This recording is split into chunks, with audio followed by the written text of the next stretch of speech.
Chegamos agora à nossa rainha, a lei. Eu digo no meu livro Direito, Mito e Metáfora que existem palavras tão pequenas, mas que têm uma força tão grande como a palavra fé e como a palavra lei. É tão comum a gente bater no peito e dizer: está de acordo com a lei. Eu faço isso porque está na lei. E parece que a gente está invocando uma autoridade, uma divindade, quando fala na palavra lei.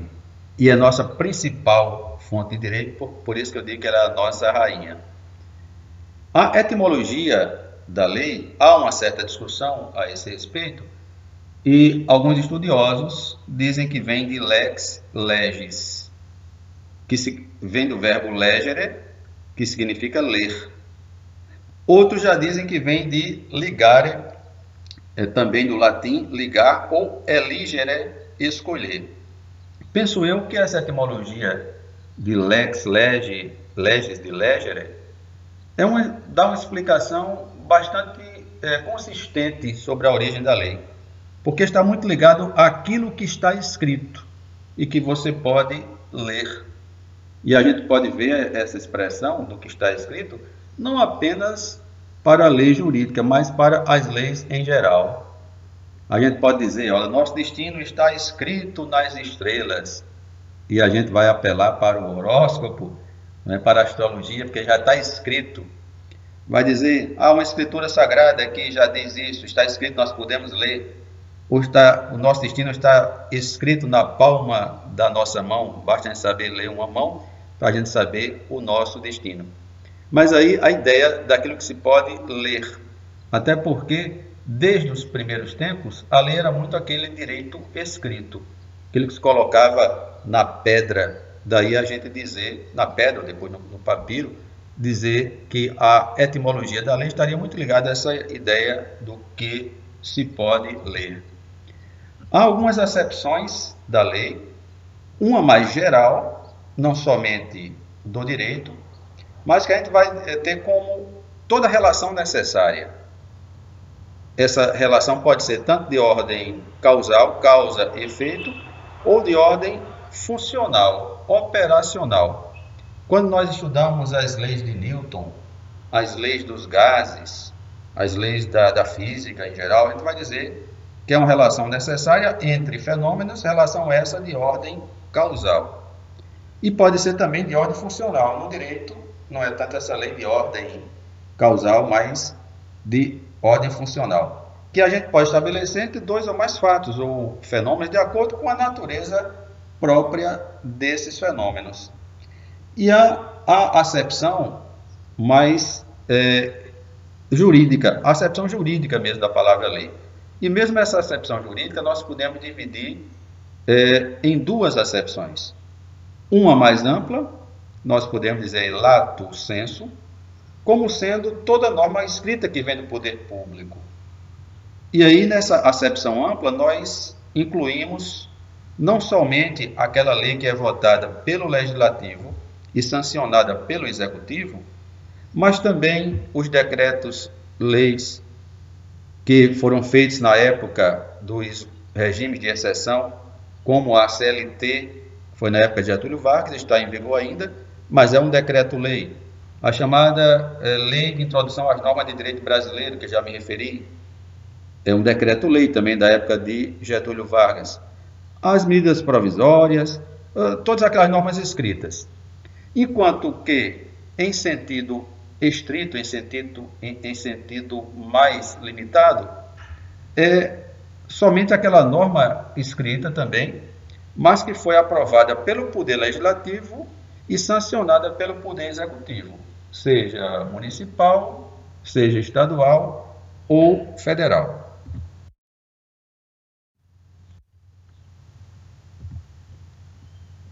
Ter a lei como principal fonte de direito é uma vantagem ou uma desvantagem?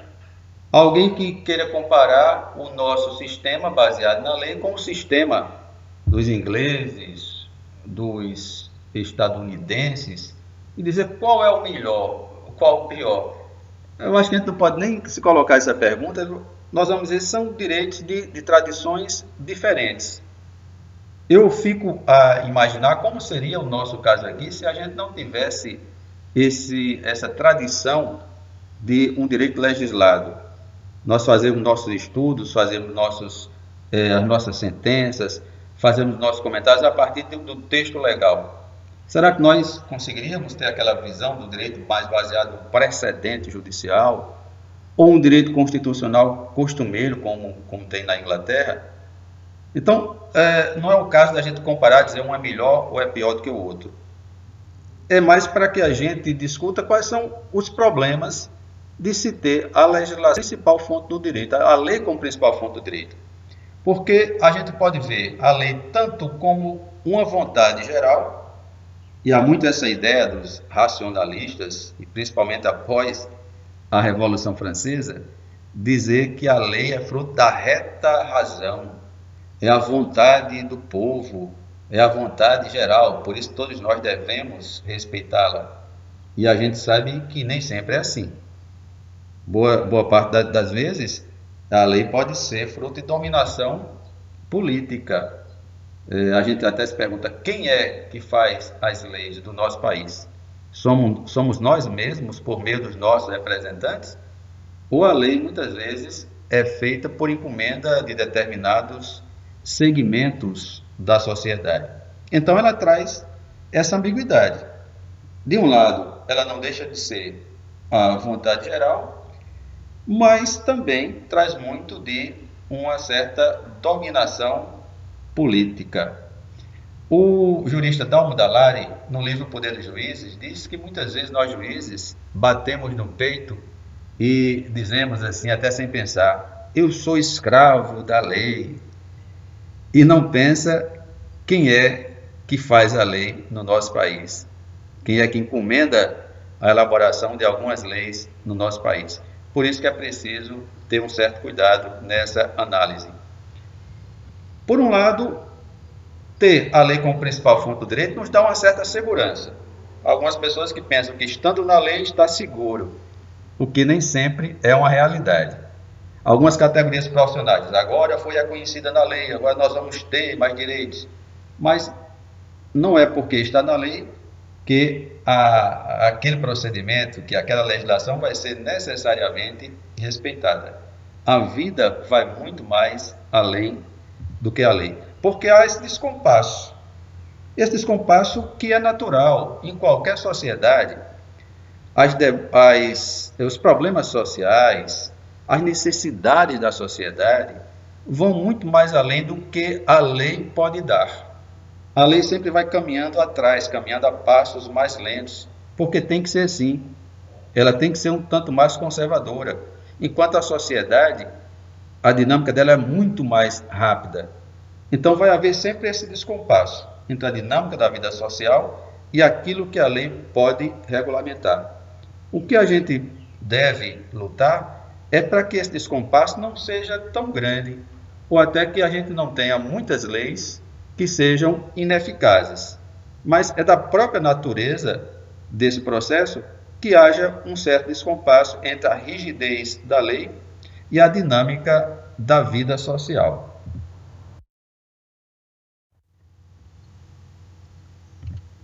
Quando nós falamos na lei, nós não vamos falar se a lei é verdadeira ou se é falsa. Vamos falar se ela é válida ou não é válida. Nas afirmações da ciência do direito, aí sim eu posso dizer essa afirmação é verdadeira ou essa afirmação é falsa. Mas com relação a uma lei que faz parte do sistema jurídico, o que eu discuto é se aquela lei é válida ou se a lei não é válida. E posso discutir essa validade sobre 3 aspectos básicos. Primeiro, sobre o aspecto formal, a vigência da lei. Como é que aquela lei foi feita? Se foi feita pelo órgão competente, de acordo com o devido processo legal, se foi publicada no órgão competente. Então, se ela seguiu todos os trâmites formais, então ela vai ser vigente. Mas não basta a vigência, é preciso que ela seja eficaz, que ela produza efeitos na vida. Aqui no Brasil a gente tem até um ditado, um senso comum, né, que a gente diz assim: no Brasil tem lei que pega e lei que não pega. Tem lei feita para inglês ver. Então a lei ela é vigente, mas por vários motivos, por várias razões, ela não consegue ser aplicada. Aí ela não é eficaz. Que, a bem da verdade, nenhuma lei jurídica em lugar nenhum do mundo pode ser 100% eficaz. A lei 100% eficaz é a lei natural. A lei natural que diz que nós um dia vamos morrer, embora há quem diga que daqui a algum tempo o ser humano pode ser imortal e morrer vai ser uma escolha, mas aí é uma lei natural, é 100% eficaz. Nós não vamos poder fazer uma lei dizendo agora é proibido morrer, não vai fazer sentido essa lei. Mas a lei também não pode ser, não deveria ser 100% ineficaz, porque aí para que serve? Somente como um texto? A gente vai dizer que a lei é apenas letra morta? Então é preciso que ela tenha o mínimo de eficácia. E outro aspecto é quanto à justiça da lei, que a gente vai dizer, a lei pode ser vigente, formalmente, ela é eficaz, mas será que ela é justa ou não é justa? Porque nem sempre aquilo que é legal é o justo, é o legítimo. Mas aí é um problema muito sério, porque a quem compete dizer se a lei é justa ou não é justa? E se eu disser, já que a lei é injusta, eu não vou cumprir essa lei, eu posso estar provocando também uma desobediência civil, né, que leve ao ponto de uma sublevação, uma anarquia com relação à legislação. Mas é possível a gente questionar sim e discutir. Há determinadas leis que são bastante injustas. A gente via desde a época da Revolução Francesa a legislação tributária. Quem é que pagava imposto? As classes mais pobres, para manter o privilégio das classes ricas. E estava na lei. Mas a gente pergunta, será que essa lei era justa?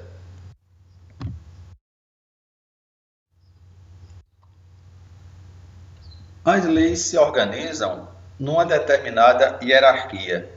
Como nós vimos, inclusive, quando falamos de ordem jurídica, e vimos a explicação do ordenamento jurídico por Hans Kelsen, quando fala nessa hierarquia. E essa hierarquia, ela se deve a três poderes distintos. O primeiro, o poder constituinte, de onde provém as chamadas leis constitucionais, a Constituição Federal. Daí é a lei maior, que vem desse poder que nós dizemos que vem do povo. E nós já falamos sobre isso anteriormente, quando falamos em ordenamento jurídico. Já as leis ordinárias, que a gente chama também de infraconstitucionais, porque estão abaixo da Constituição, vem de um poder menor, que é o poder legislativo. O poder legislativo não pode estar mudando o tempo todo a Constituição. Se faz até emendas à Constituição, mas não pode mudar a Constituição o tempo todo, porque somente se fosse eleita uma Assembleia Constituinte para se fazer essa Constituição. E o poder regulamentar, que vem, normalmente, se dá esse poder ao poder executivo para detalhar o conteúdo das leis ordinárias. E aí, com os decretos e regulamentos. E aí nós temos essa hierarquia das fontes legais, que também já vimos anteriormente, é tudo isso que faz com que nós tenhamos a ideia de ordem jurídica, de sistema jurídico, e aqui especificamente no aspecto legal, no aspecto do sistema das leis do país.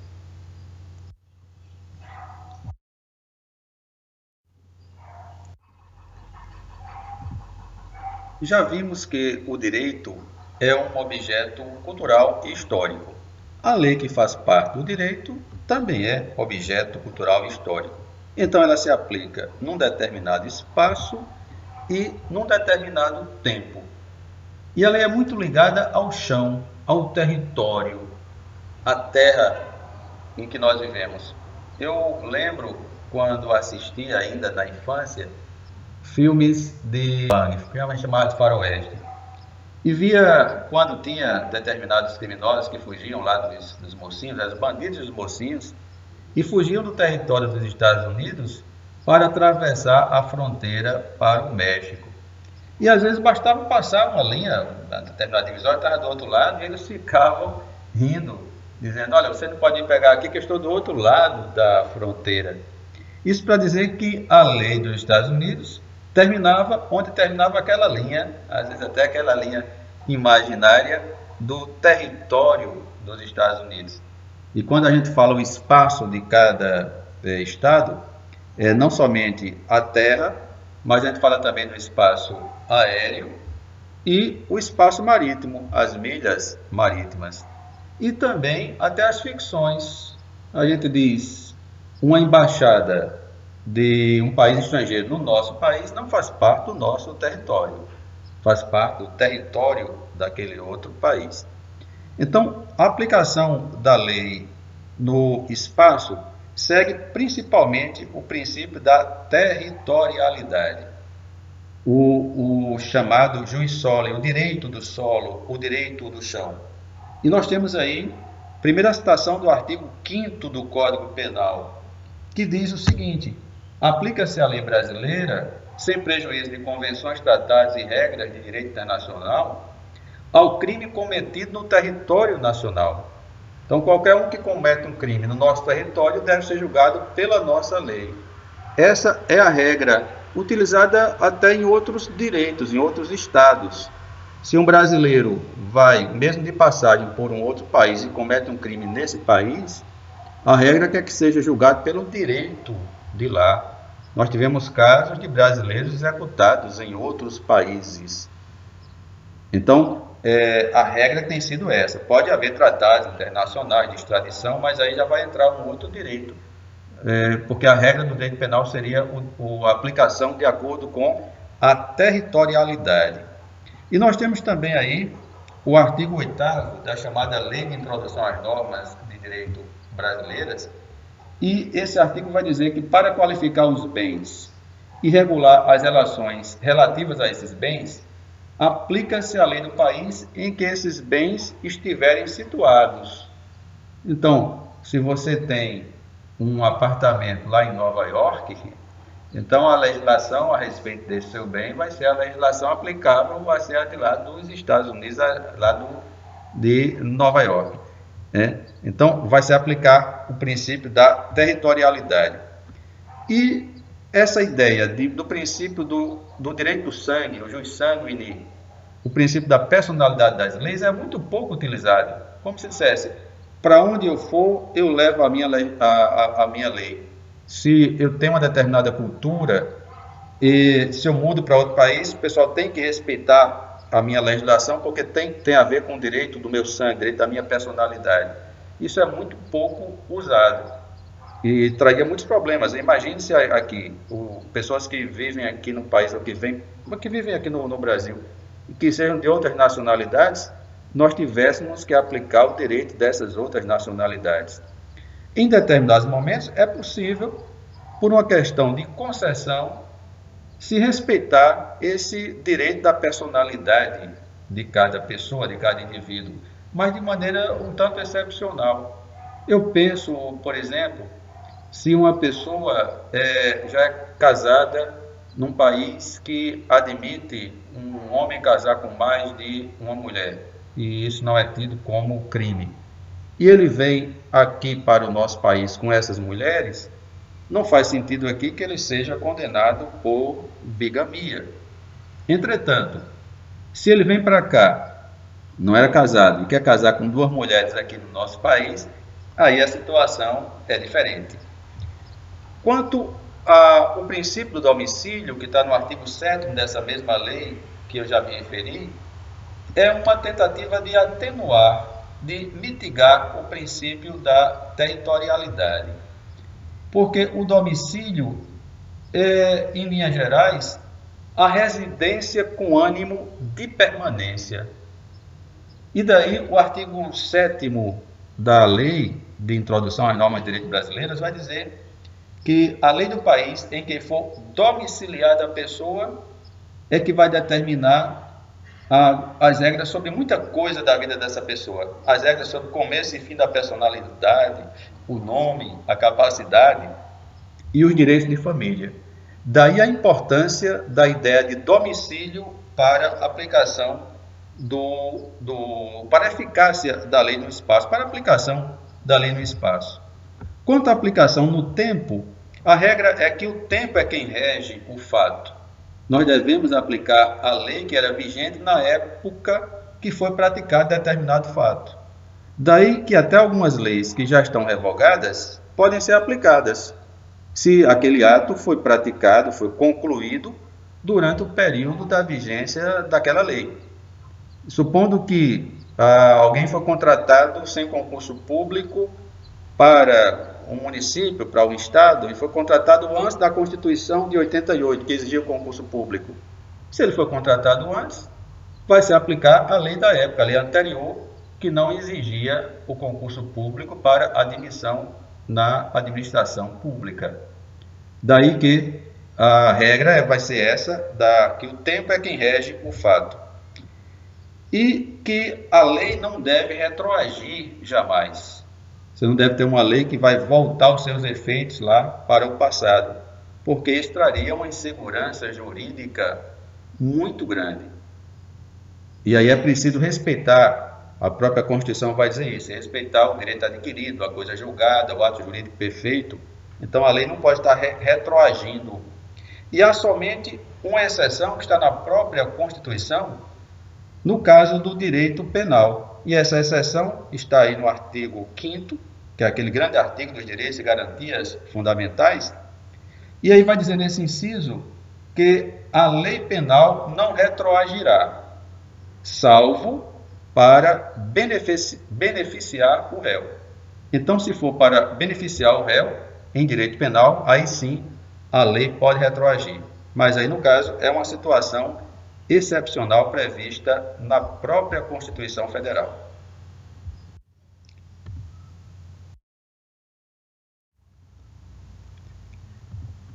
Concluímos convidando a você para fazer uma leitura da Lei Complementar 95/98, que eu digo que é uma metalinguagem, porque é uma lei que ensina como a lei deve ser feita.